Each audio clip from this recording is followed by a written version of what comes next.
Hello guys, आ चुके हैं हम एक और नई डरावनी वीडियो में। और आज की वीडियो कुछ ज़्यादा ही डरावनी होने वाली है। यह कहानी सुहानी नाम की लड़की की है जो अपने दोस्त से देर रात तक बात करती थी। वो दोनों आपस में खूब बातें करते थे। सुहानी का दोस्त उसे कुछ बताता है जिसे सुनकर सुहानी हंसने लगती है। रोहन, सुहानी का दोस्त, उसे बताता है कि यह हंसने वाली बात नहीं है। रोहन कहता है, तुम्हें मुझ पर हंसी आ रही है तो खुद जाकर ट्राई कर लो।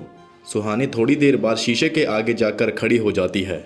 सभी लाइट बंद करके सिर्फ एक मोमबत्ती को शीशे के आगे रखकर सुहानी रोहन से पूछती है कि मुझे अब आगे क्या करना है।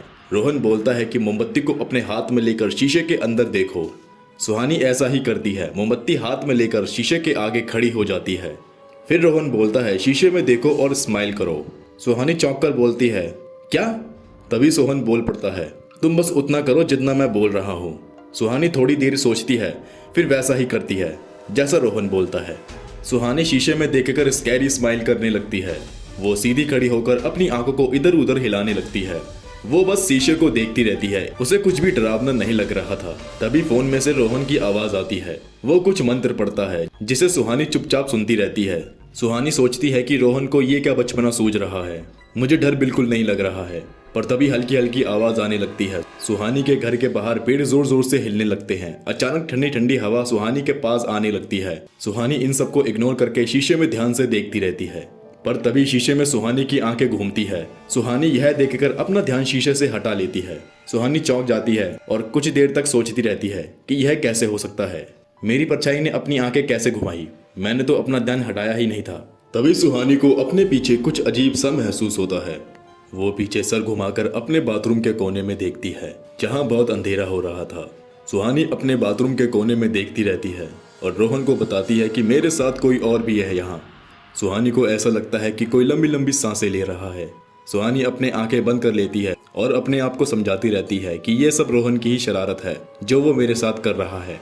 पर जब सुहानी अपनी आंखें खोलती है तब वह जो देखती है कि शीशे में सुहानी का फेस पहले जैसा ही दिख रहा है।